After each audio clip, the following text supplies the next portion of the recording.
Soy Fernando Díaz Villanueva, hoy es 24 de noviembre de 2022 y esto es La Contracrónica.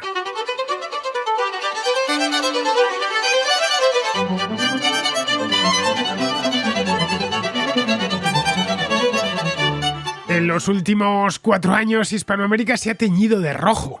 Empezó México en 2018 con la elección de Andrés Manuel López Obrador y desde entonces un país tras otro ha ido cayendo.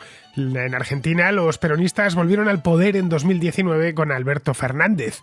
En Bolivia sucedió lo propio en 2020 con el partido de Evo Morales. En Perú ganó Pedro Castillo, un radical de izquierda, en las elecciones del año pasado. En Chile lo ha hecho Gabriel Boric, un antiguo líder estudiantil, este mismo año aprovechando en su beneficio las manifestaciones de 2019 contra el gobierno de Sebastián Piñera. En Colombia, Gustavo Petro accedió a la presidencia hace pocos meses después de intentarlo varias veces. Incluso en pequeñas repúblicas centroamericanas como Honduras también se ha producido un vuelco político.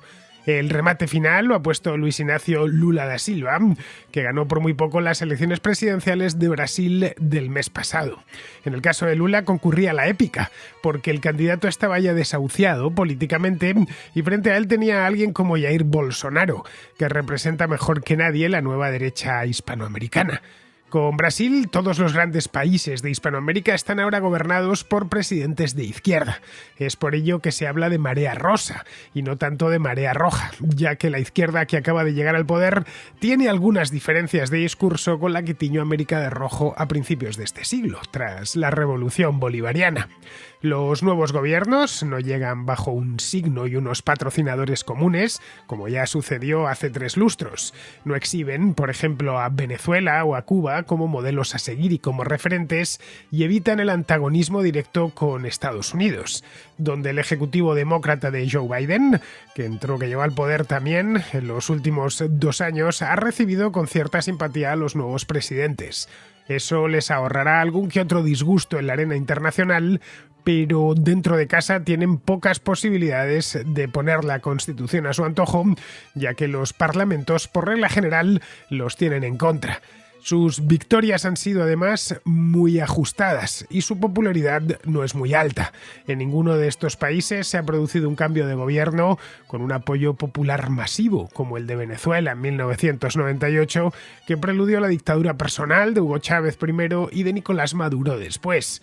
La situación económica mundial no es la mejor, no invita tampoco a grandes transformaciones políticas. La llegada al poder de la anterior generación de líderes de izquierda, gente como Chávez, como Lula, como Kirchner, como Correa, vino acompañada de un alza en las materias primas que financió generosamente sus gobiernos durante los años que duró la bonanza económica, permitiéndoles, entre otras cosas, atornillarse al poder mediante programas sociales. Hoy la situación es muy distinta. Las materias primas no están por las nubes, precisamente, y China, que era y sigue siendo su principal cliente, se encuentra en plena desaceleración económica. Todo esto significa que a los flamantes presidentes de izquierda de Hispanoamérica les resultará muy difícil cumplir con sus costosas promesas de campaña. De modo que sí, es cierto, la inmensa mayoría de los hispanoamericanos está, una vez más, gobernados por presidentes de izquierda. Pero los tiempos de abundancia de la primera década del siglo ya son historia.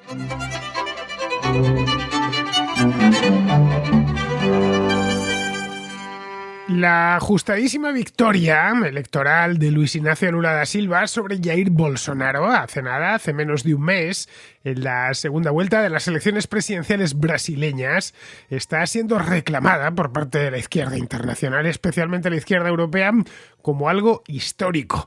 Y bueno, reconozcámoslo, algo de histórico sí que tiene. El antiguo líder sindical, que tiene ya 77 años y que fue presidente durante 2 mandatos a principios de siglo, ha conseguido renacer de sus cenizas después de haber pasado por prisión. Eso ya de por sí, como comentaba en aquel programa que hice sobre este mismo tema, es algo reseñable. No es muy común que alguien que ha estado en la cárcel, aunque haya sido solo año y medio, como es el caso de Lula, pero ha estado en la cárcel, se presenta a las elecciones muy poco después y las gane. Pero no solo este hombre, no solo Lula da Silva consiguió regresar desde casi el más allá, desde luego el más allá político, que es la cárcel, sino que lo hizo presentándose a unas elecciones difíciles contra un candidato fuerte, que además estaba en la presidencia, contra Jair Bolsonaro. Jair Bolsonaro, como os decía antes, es el símbolo vivo de la derecha hispanoamericana, de la nueva derecha hispanoamericana, que aunque tiene muchos detractores en Brasil, a la vista está, también cuenta con infinidad de apoyos, tal y como se pudo comprobar en las dos vueltas de las elecciones. En la primera se hizo con el 43% de los votos, que no está nada mal, con todo el desgaste que había sufrido durante su mandato, la pandemia y demás, y en la segunda con el 49,1%, colocándose a menos de 2 puntos del ganador, de Lula, que ganó con un 50,9% las elecciones.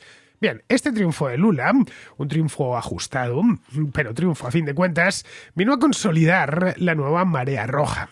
Marea roja en Hispanoamérica. Esta marea muchos la han rebautizado a toda prisa como rosa, marea rosa, porque las características de los nuevos líderes son algo diferentes a las de los presidentes que ganaron las elecciones de hace 15 o 20 años en esta misma parte del mundo, es decir, del Río Grande para abajo. Bueno, roja o rosa, tanto da. El hecho es que desde 2018, y esto es indiscutible porque están ahí los hechos, se ha producido un vuelco electoral tras otro en prácticamente toda Hispanoamérica. Hay algunas excepciones que vamos a ver, pero por lo menos en los principales países.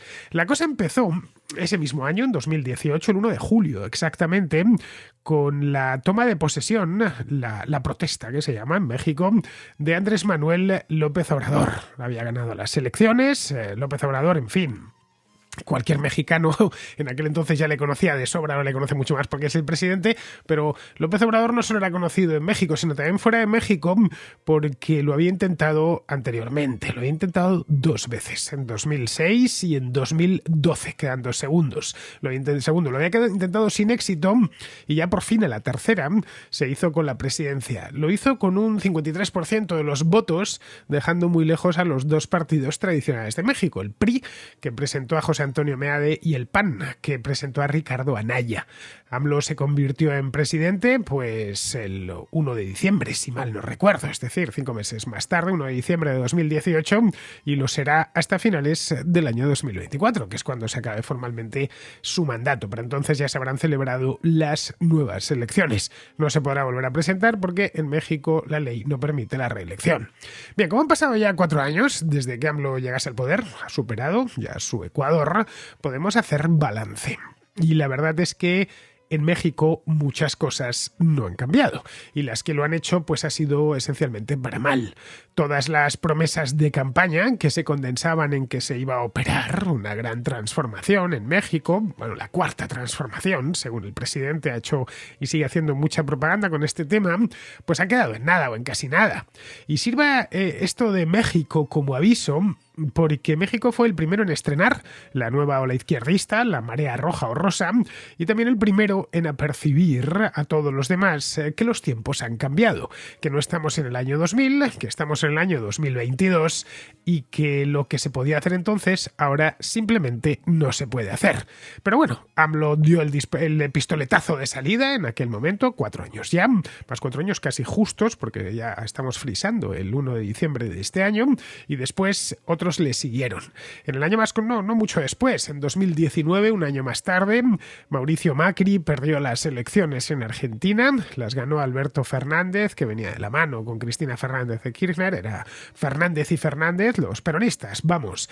Fernández de Kirchner venía como vicepresidenta, luego tras ellos vendrían pues Pedro Castillo en Perú, Gabriel Boric en Chile, Gustavo Petro en Colombia, en fin, a todos los he tratado aquí en la Contracrónica a lo largo de estos últimos años en programas específicos. En algunos casos me han llevado varios programas. Bien, esto es en lo que toca a países grandes, los principales países de Hispanoamérica. Los conocemos todos, México, Brasil, Colombia, Chile, Perú, Argentina, pero es que en los pequeños también se han producido giros a la izquierda. En fin, ahí tenemos el caso de Honduras, que es un pequeño país de Centroamérica, situado entre Nicaragua y Guatemala, con la victoria de Xiomara Castro. Ahí tenemos la muestra más clara. Bien, todo este proceso, que ha tenido sus excepciones, como os decía antes, siempre hay alguna excepción. La excepción más clara yo creo que ha sido Ecuador, que tuvo elecciones hace poco y las ganó Guillermo Lasso. Hice, por supuesto, programa en aquel momento. También el caso Uruguay, con la calle Pou, que ganó las elecciones justo antes de la pandemia, aunque es cierto que en el caso de Uruguay venían de un periodo de gobiernos de izquierda extraordinariamente largo. El caso de Guatemala, que tuvo elecciones también en 2019 antes de la pandemia y las ganó Jean Mattei. Hay algún país más, Paraguay también, pero vamos, que como vemos son en todos los casos países pequeños, no espiritualmente, que tanto Uruguay como Ecuador y Guatemala son grandísimos espiritualmente, sino de tamaño y de número de habitantes. Bien, quitando estas excepciones, he pasado por encima de ellas, esto ha llevado a muchos a pensar que nos encontramos en estos momentos, lo habréis visto en los periódicos, en la televisión, en internet, ¿no? Estamos ante una nueva marea roja, se ha cambiado el color político de toda Hispanoamérica, lo veréis desde México hasta Tierra del Fuego, todo teñido de rojo, y esto augura grandes momentos de justicia social. Vamos, que estamos ante una reedición de lo que pasó en Hispanoamérica hace no mucho, hace 20 años, tras la llegada de Hugo Chávez a la presidencia de Venezuela. Bueno, Hugo Chávez llegó un poquito antes, llegó en el 99, pero vamos, casi 20 años.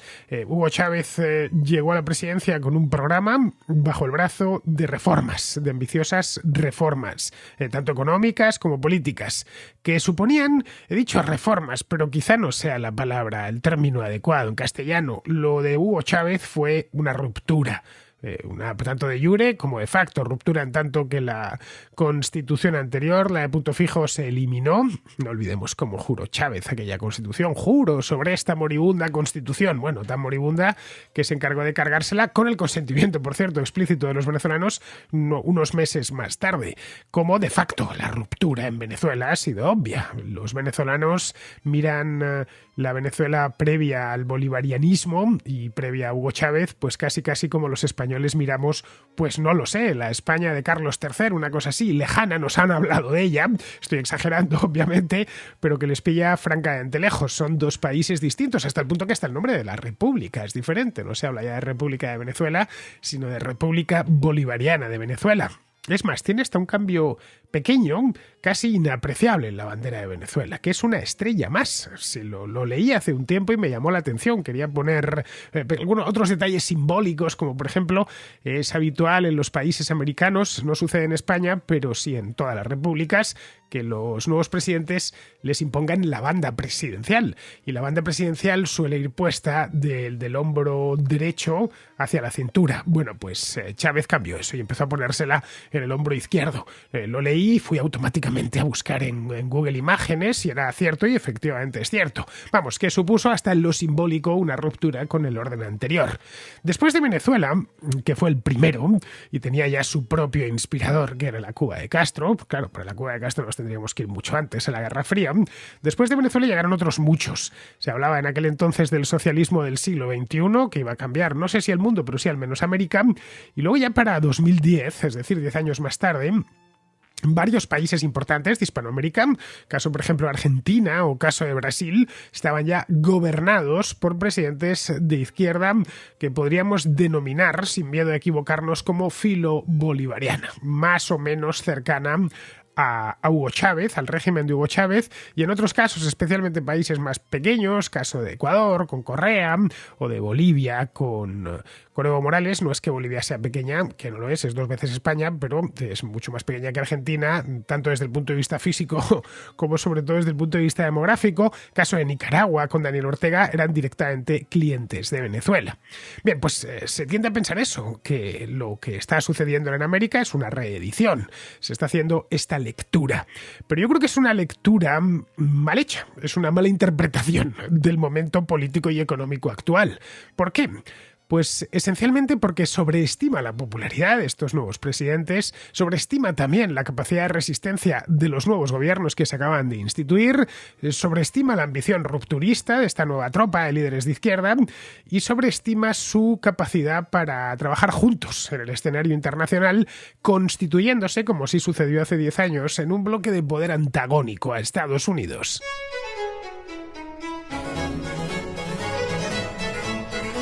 Si echamos un vistazo más detenido a los distintos presidentes que han ido llegando al poder en Hispanoamérica en los últimos 4 años, una de las cosas que comprobamos, nada más echar el vistazo así de primeras, es que ninguno de ellos habla de ruptura ni de cambiar la Constitución. A lo sumo reformarla un poquillo, pero no cargársela. No vienen con ese nuevo constitucionalismo hispanoamericano de lo anterior nos vale, necesitamos una cosa nueva. ¿Por qué? Seguramente a muchos de ellos les interesaría poner la Constitución más a su medida, más a su antojo, ¿no? No hay cosa que más guste a un político que tener la Constitución que le gustaría tener. Pero claro, saben que sus victorias no han sido ni mucho menos arrolladoras y que si les han votado ha sido esencialmente por el malestar económico, pero por ninguna otra cosa más.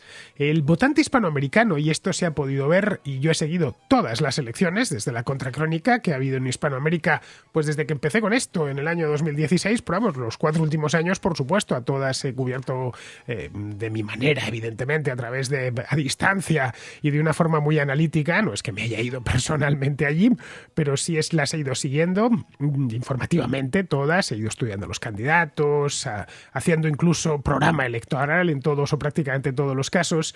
Una de las cosas que me llamaban la atención como conocedor de la materia es que en prácticamente todos los países, por no decir todos los países, los votantes lo que querían era un empleo y seguridad económica. Se quejaban en todos de lo mismo. Tenemos problemas económicos y queremos resolverlos. Querían tener un empleo y consumir más. No querían la revolución en casi ningún caso, en ningún caso. Querían también, y esto también es común a toda Hispanoamérica, salir a la calle y que no les asalten. Hay un problema de seguridad ciudadana en toda, tanto Centro como Sudamérica. En Centroamérica se concentra especialmente, pero en toda, desde diría Argentina hasta México, hay una preocupación general de que a uno le asalten cuando esté en la calle. Para ello exigían mayor dureza policial, que se acabe con la corrupción política, con la judicial. Esto era común. Es un votante, de hecho, que en Europa o en Estados Unidos votaría seguramente a partidos de derecha, que le prometen seguridad en la calle y trabajo. Vamos, nada que ver con lo que pasó hace 20 años, cuando la mística de la revolución pacífica estaba en el aire. Iban a conseguir mediante las urnas lo que no habían conseguido con las guerrillas. Hoy, exceptuando a los más radicales, que siguen estando ahí, por supuesto, que estos radicales tratan de disimularse a sí mismos en coaliciones mucho más amplias, que quitando a esos ya no queda nada de eso. Aunque la marea empezó a crecer antes de la pandemia, ahí tenemos el caso de México y Argentina, que cambiaron de presidente en 2018 y 2019 respectivamente, ha sido la pandemia la que ha ocasionado el vuelco político general. De hecho, en países donde aún gobernaba la izquierda, como Ecuador, la izquierda, fue aventada del poder de manera muy sonora en las elecciones de abril de 2021. En el resto de países ocurría lo contrario. Gobernaban presidentes de derecha o de centro derecha y sobre ellos ha caído el malestar generado por la pandemia, las restricciones, los pésimos sistemas sanitarios, el reguero de muertos, en fin, la crisis económica subsiguiente. Y ya se sabe, este tipo de problemas los paga el que está en el gobierno, no el que está en la oposición. Podríais decirme que en Venezuela sigue Nicolás Maduro.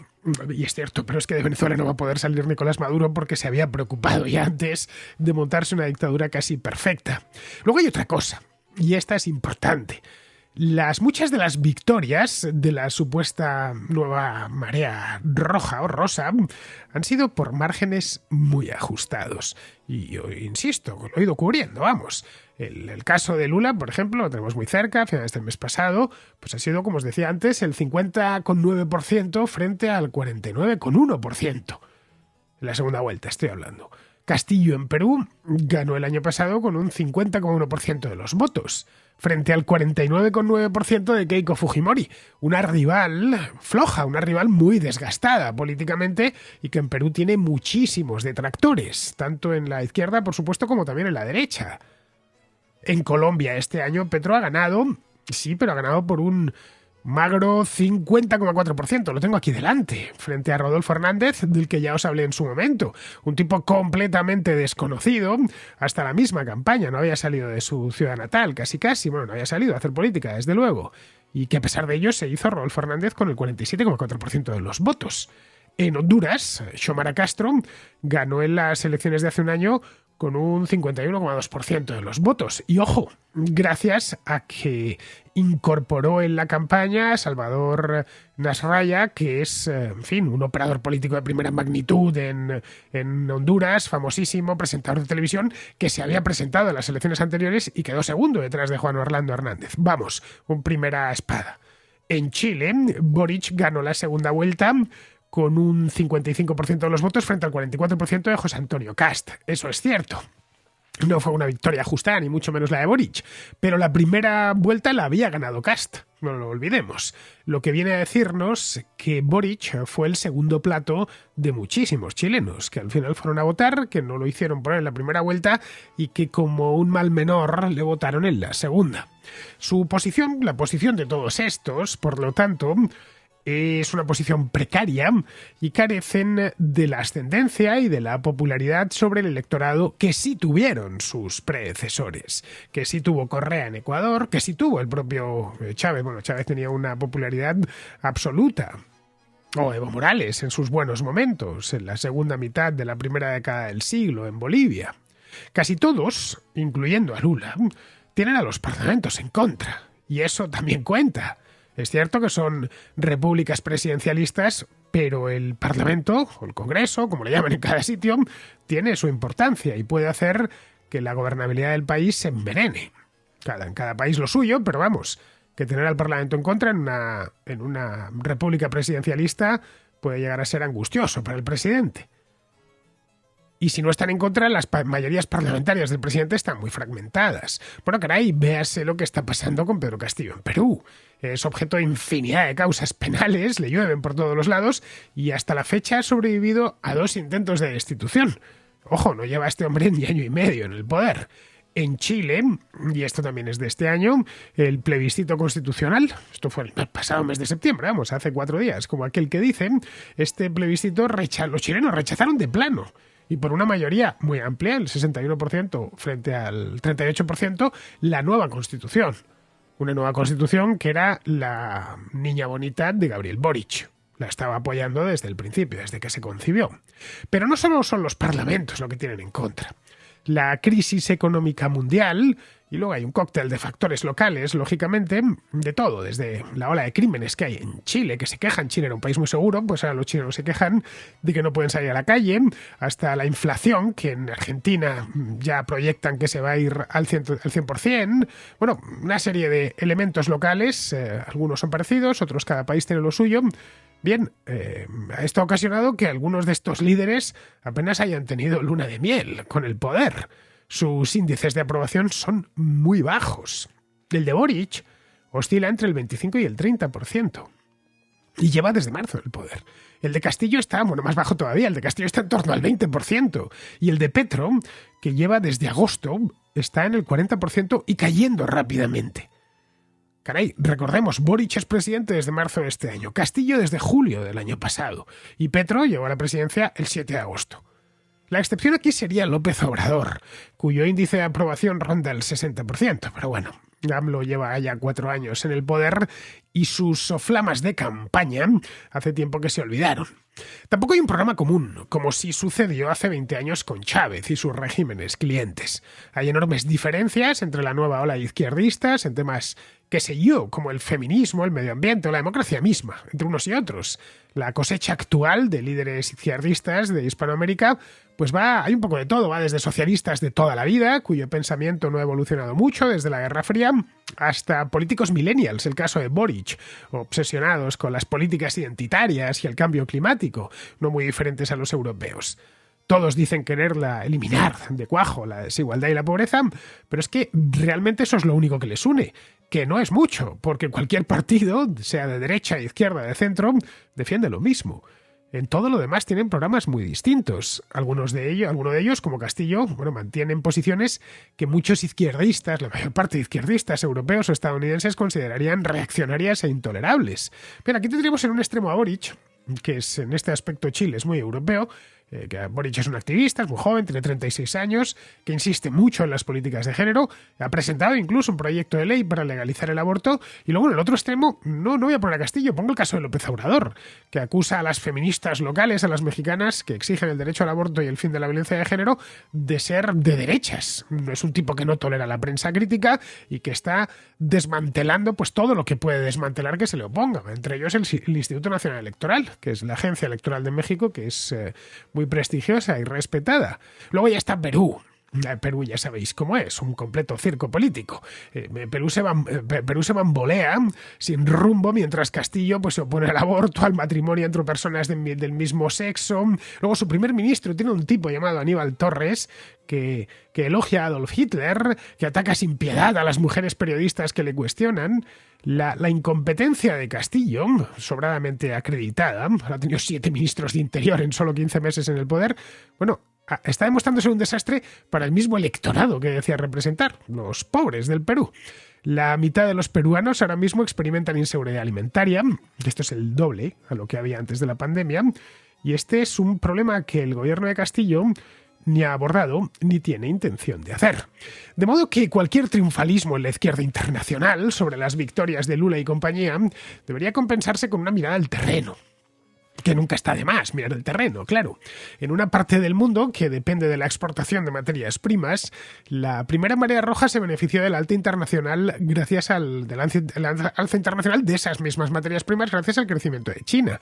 Eso permitió a los gobiernos de izquierda embarcarse en programas de gasto público muy ambiciosos. Pero ahora tenemos la inflación, la inflación en el primer mundo, estoy hablando, la eliminación gradual de los paquetes de estímulo y la más que probable recesión en Europa, en Estados Unidos y la desaceleración china. Esto no dará para mucho gasto, más bien todo lo contrario. Da para apretarse el cinturón, algo que echará por tierra los presupuestos expansivos que prometieron todos estos en campaña. Ya ni siquiera tienen modelo al que imitar. Venezuela es una dictadura siniestra y un desastre económico y un desastre humanitario. Está tan absoluto que ningún político hispanoamericano en su sano juicio puede poner como ejemplo. Vamos, que les va a costar cumplir sus promesas. Es más, seguramente no puedan hacerlo y al final la famosa marea roja se transforme en un simple ciclo pospandémico que, llegado su momento, concluirá ocasionando otro vuelco.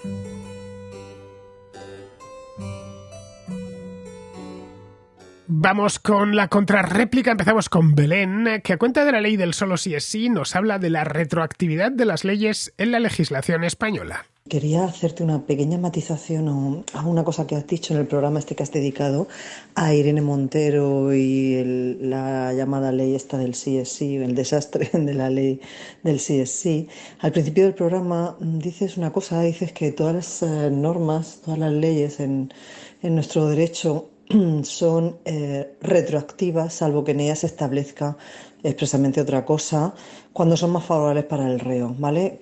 En realidad estos solo son para las leyes penales, se puede más o menos deducir de lo que dices, pero creo que es importante matizar esto porque en realidad la regla en nuestro derecho es la contraria. Las leyes son irretroactivas, solo se aplican a futuro, no se aplican hacia atrás. Salvo que ellas establezcan expresamente otra cosa, y esto es algo básico, responde básicamente a un principio básico de seguridad jurídica, ¿vale? No se me puede aplicar una norma, o sea, si se aplica una norma o se aplican todas las normas retroactivamente, pues se estarían aplicando normas a casos, a actuaciones que no pudieron tenerla en cuenta porque no existía, ¿vale? Entonces es importante, pues no sé, creo que era importante dejar esto claro, que la regla en realidad es otra, pero que para el ámbito penal lo que recoge nuestra Constitución es la irretroactividad de las disposiciones sancionadoras no favorables, es decir, que son irretroactivas, en este caso, las normas penales que, por ejemplo, establecieron una conducta o castigaran más duramente una conducta, establecieron una sanción, una pena más grave. De ahí lo que hace el Código Penal es establecer el principio contrario, no solo la irretroactividad, que es lo que dice la Constitución, de las disposiciones sancionadas no favorables, sino la retroactividad de las que son más favorables. ¿vale? Pero esto de irretroactividad de las más desfavorables y retroactividad de las más favorables rige para el ámbito penal. En general, para el resto de normas, lo que rige es la otra regla que te he comentado, ¿vale? También por esto, otra cosa que decís en el programa, que decís que, bueno, que se podía haber establecido una disposición transitoria estableciendo otra cosa, que no fueran retroactivas. En realidad eso no habría servido, porque las reglas en el ámbito penal están muy establecidas, son las que te acabo de comentar. Si es más desfavorable, si es retroactiva; si es más favorable, es retroactiva, y eso no lo puedes cambiar, ¿vale? Entonces, bueno, pues quería hacer estas 2 o 3 matizaciones, y por lo demás, efectivamente, es una chapuza, es un desastre lo que se ha hecho, porque esto que te estoy contando es de primero de Derecho, además, ¿eh? O sea, eso lo explico yo en primero de Derecho, y lo del ámbito penal, pues en segundo, vamos, que tampoco hace falta tener la carrera de juez para saber esto, ¿no? Entonces, bueno, a poco que se hubieran dejado asesorar, pues esto se podría haber evitado, ¿no? Y por lo demás, nada, enhorabuena por tu programa. Un abrazo. Pues muchas gracias, Belén, por la aclaración jurídica. Me refería al Código Penal, naturalmente, cuando hablábamos el otro día, algo que el legislador hace para beneficiar al reo en el caso de que por un delito concreto pues nuevas leyes reduzcan la pena, que es una posibilidad, claro. Esto efectivamente es algo ampliamente conocido, no es necesario ni siquiera estudiar derecho. Cualquier persona curiosa y medianamente informada lo sabe. Sabe que si cambia una ley que rebaja las penas de tal o cual delito, los que han cometido ese delito y ya están en la cárcel pueden recurrir su sentencia para que se adecue a la nueva legislación. Algo tan elemental es lo que recordó al Ministerio de Igualdad el Consejo General del Poder Judicial en su informe. Pero como Irene Montero y compañía son tan soberbias, lo ignoraron y tacharon de machistas a todo aquel que lo advirtió. Hubiese bastado con incluir una disposición en la ley para evitar la retroactividad, pero nada, ni eso quisieron hacer para no dar su brazo a torcer y reconocer su error.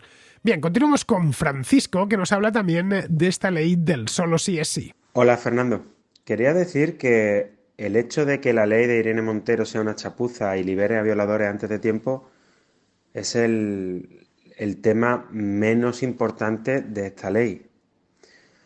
Me da mucha pena que cada vez que se hace una barrabasada con todo el colectivo de varones en España, pues no pasa nada, se ve como una excentricidad, esta gente hay que ver cómo es esta gente, pero ahora que afecta un poquito más a las mujeres, pues la gente se echa las manos a la cabeza. Y ojo, que no digo que no sea grave, pero comparado con lo que hace la ley en sí, recordemos que esta ley viene a profundizar más en la presunción de culpabilidad de los varones. Recordemos que en España vivimos en el único país que desde 2008 hay jurados especializados solo en juzgar a hombres. Los juzgados de género solo juzgan a hombres. Y recordemos también que esto incide sobre todo en que esta ley es muy de la pasionaria, que el otro día lo comentaba. Más vale 100 inocentes en la cárcel que un culpable en la calle. Pues eso es exactamente lo que hace esta ley, que destroza la vida de los varones y que puede llegar incluso a afectar a la vida de los seres queridos, como con la niña Olivia. No sé, que me parece increíble que nos indignemos por lo de los violadores cuando es como comparar el caso de un niño en una guerra con un genocidio. Es que es una cosa, me parece muy llamativa. En fin, un saludo y muchas gracias por tu programa, Fernando. De esta ley, Francisco, se viene hablando desde 2020. Yo hice un programa en aquel entonces, de esto hace ya casi 3 años. Bueno, antes incluso de que empezase la pandemia. Porque iba a ser, acababa de constituirse el gobierno actual, iba a ser la ley estrella Irene Montero, y efectivamente lo ha sido. La ministra se ha estrellado con ella. La ley del solo sí es sí modifica el Código Penal del 95 y está centrada en el consentimiento. Caray, por eso se la conoce con ese sobrenombre de la ley del solo sí es sí. La ministra dijo que con los actos sexuales no consentidos se iba a ser muy duro, porque iban a pasar a ser delito. Es decir, solo si es sí, vamos. Pero claro, fue sorprendente cuando decía eso, porque es que los actos sexuales no consentidos se consideran delito en España no desde el 95, sino desde el primer Código Penal, del que hay constancia en 1822, hace 200 años. Decía, no, a partir de ahora ya será delito si no hay consentimiento, a partir de ahora, a partir de 1822, no de 2022. Esto es una cosa muy del Ministerio de Igualdad, prometernos conquistar conquistas que están hechas desde hace decenas, cuando no cientos de años. Bien, con la nueva ley tampoco será necesario, que esto también se decía, no sé si os acordaréis que hacíamos bromas, no será necesario firmar un consentimiento escrito antes de mantener relaciones sexuales, porque es que no modifica el artículo 178.1 del Código Penal, que dice que el consentimiento consiste en, y esto es textual, actos que expresan de manera clara la voluntad de la persona. Por lo tanto, antes de entrar en faena, no es necesario dejar por escrito el consentimiento, si éste se ha producido ya de forma explícita. Es más, la firma de un consentimiento previo, en un papel o en una aplicación, no aportaría garantía alguna, ya que esa firma pues, se puede conseguir por medios, en fin, de intimidación, con un cuchillo en la garganta, vamos, por lo tanto no sería válida. Hay también quien asegura que con esta ley la mujer que denuncia una agresión sexual no necesitará probar los hechos. Eso también se dijo. Es decir, que la ley, aparte del solo sí es sí, sería la ley del hermana yo sí te creo, otro de los lemas, de los mantras con los que nos machaca el Ministerio de Igualdad. Pero tampoco es cierto. La ley no modifica el artículo 24 de la Constitución española, que es el que habla sobre la tutela judicial efectiva, para evitarla, pues que un acusado esté indefenso, ¿no? Que no tenga asistencia letrada o que se invierta la carga de la prueba. Cualquiera que acusa a alguien de un delito tiene que probar los hechos en un juicio público, y por supuesto el acusado tiene todas las garantías. Es decir, esta ley no altera el principio de presunción de inocencia ni por supuesto invierte la carga de la prueba. La gran novedad que aporta esta ley es la supresión del delito de abusos sexuales. Los abusos son, o eran, mejor dicho, comportamientos de carácter sexual que se llevaban a cabo sin el consentimiento de la víctima, pero también sin violencia o intimidación. No lo sé, por ejemplo, mantener relaciones sexuales aprovechando que la otra persona pues haya consumido drogas o alcohol, ¿no? Bien, eso se consideraba un abuso. No había habido ni violencia ni intimidación, simplemente pues que la otra persona estaba borracha. Bien, hasta ahora las agresiones sexuales suponían siempre el uso de la violencia o de la intimidación. No sé, cuando le ponen la navaja en cuello a alguien, pues ya está intimidando y está utilizando la violencia. La diferencia básicamente era esa, si había o no había violencia. De ahora en adelante, cualquier comportamiento delictivo, ¿se entiende?, de carácter sexual, se considera una agresión, independientemente de que se emplee la violencia o no se emplee la violencia. Claro, eso ha obligado a trazar de nuevo las horquillas de las penas, algo de lo que se han aprovechado algunos condenados. Así que la ley del solo sí es sí podríamos considerarla como la ley Montero en estado puro, porque no cambia nada de lo que ya existe. En caso del consentimiento, está hecha con los pies y ha terminado volviéndose contra sus autores. Vamos, que es una ley hecha a la medida de la incapacidad congénita de este legislador. Bien, vamos ahora con Mariano, que es de Argentina y que nos habla de Ebe de Bonafini. Buen día, Fernando. Estoy escuchando a La Contra en directo y estoy escuchando la nota sobre Ebe de Bonafini. Y esa nota reproduce lo que la corrección política argentina quiere que se piense sobre Ebe de Bonafini, que ella fue una persona militante de derechos humanos que después torció su camino hacia el comunismo. Y ella siempre estuvo vinculada al comunismo. Sus hijos fueron terroristas, guerrilleros, fueron entrenados en Cuba. El mismo Barbarroja, jerarca cubano, lo reconoce y ella estaba orgullosa de ello. Estaba orgullosa de lo combatiente que eran sus hijos. Y ella durante toda su vida se dedicó a fomentar el terrorismo y apoyarlo, a ser combativa, a tomar las armas.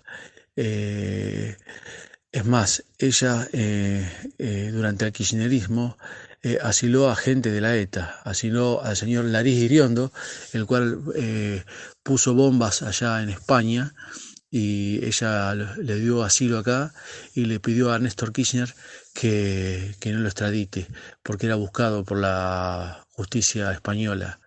Y bueno, ella le dio asilo acá en Argentina y evitó que él mismo sea juzgado en España.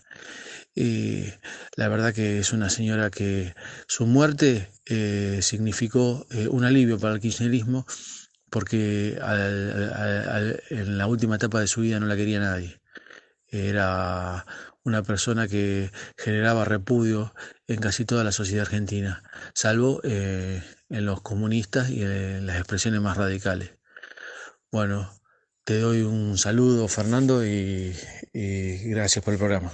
Este vídeo del que hablaba Mariano lo hice en Twitch el otro día. Esto lo tenéis, por cierto, disponible en mi canal de YouTube en La Contra en directo, por si no lo conocíais. Es donde me llevo la selección de los directos que hago en Twitch.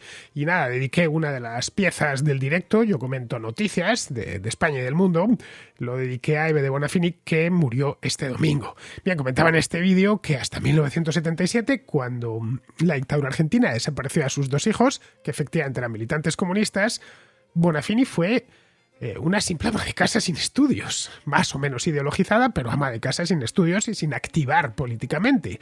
Fue a raíz de lo de sus hijos cuando se activó políticamente para protestar contra la dictadura argentina. Algo de por sí loable, porque aquella dictadura fue siniestra en todos los aspectos. Bien, cuando Argentina recuperó la democracia en el 83, esta mujer no se dio por satisfecha. Al contrario, se fanatizó aún más y pasó a defender todas las dictaduras de izquierdas que había en el mundo, empezando por la de los hermanos Castro en Cuba, por la que tenía especial predilección. Luego coincidió además con que acababa de quedarse viuda. Su marido se murió en el 82. Así que, bien, pues eso le dejó tiempo de sobra para hacer política, que es lo que ha hecho en los últimos 40 años. Política de extrema izquierda, lo que comentas de la ETA es cierto, lo de las Torres Gemelas. En fin, por eso en ese vídeo hablaba de las luces y las sombras de Eve de Bonafini. Luces son pocas, es una luz, nada más. Y lejana, sombras muchas, y eso es lo que traté de explicar. Bien, vamos con Miguel ahora, que nos habla de Elon Musk y del futuro de Twitter. Hola Fernando, quería hacer unos comentarios sobre el programa de hoy del futuro de Twitter.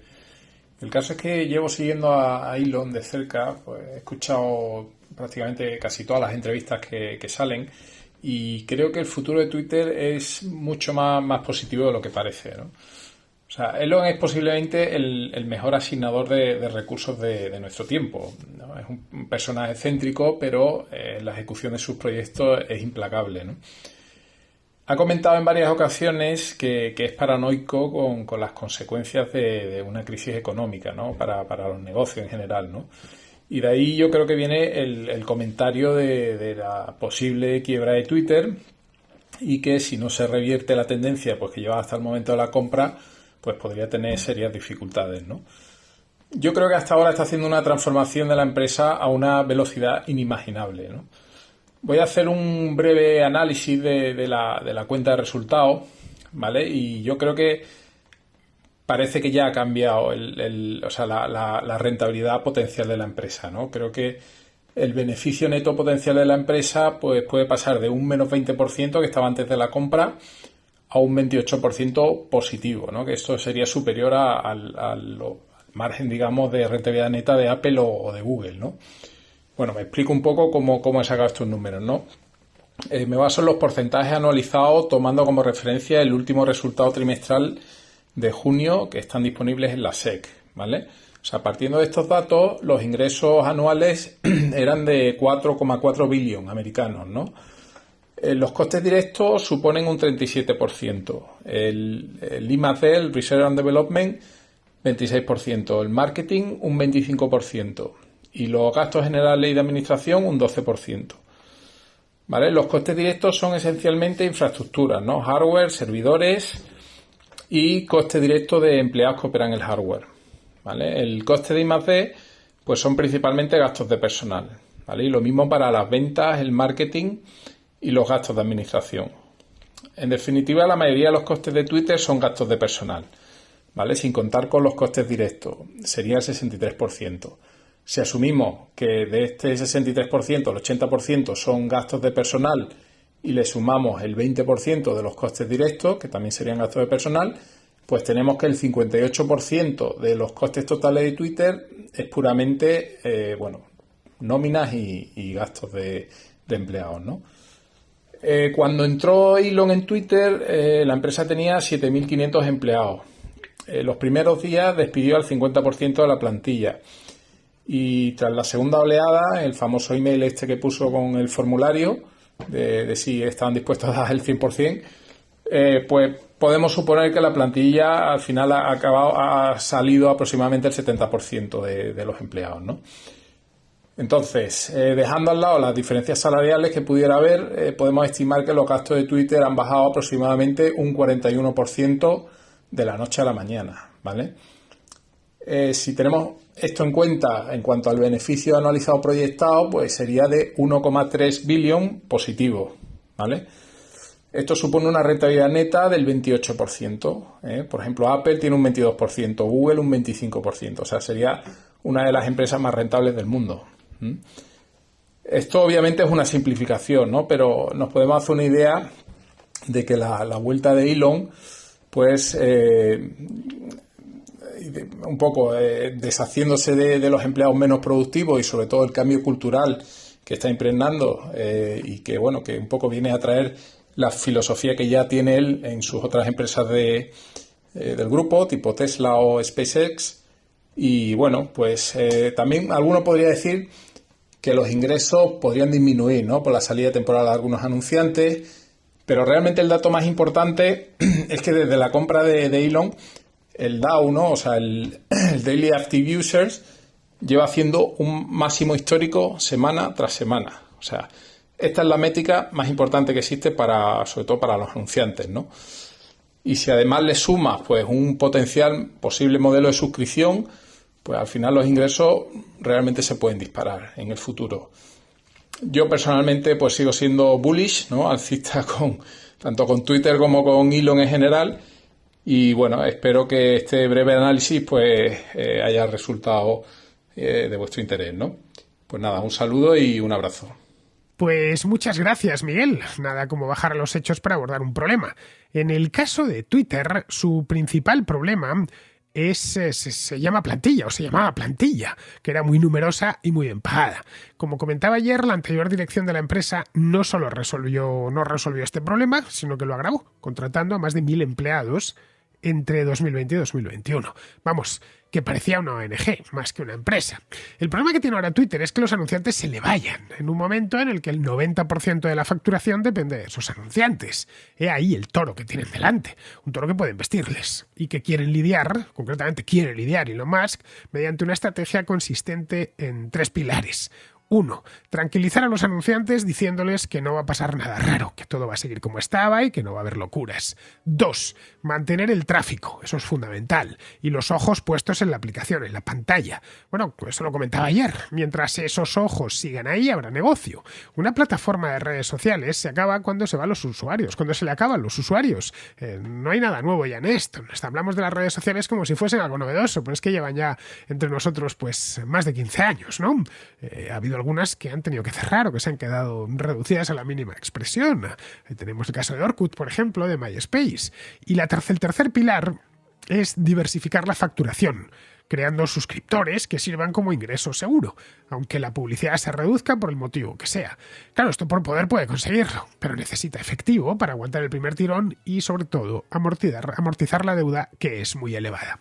Muy bien, queridos amigos, pues con esto ya damos por concluida, mejor dicho, que es femenino, la contracrónica de hoy, que es 24, mañana es 25, mañana estamos a viernes, y si es viernes significa que tenemos contrahistoria. Una contrahistoria, os lo digo ya, garínida, es decir, con Alberto Garín, porque me ha vuelto de Guatemala, lo cual es una mala noticia para los guatemaltecos, pero una buena noticia para mí. Hasta mañana, amigos.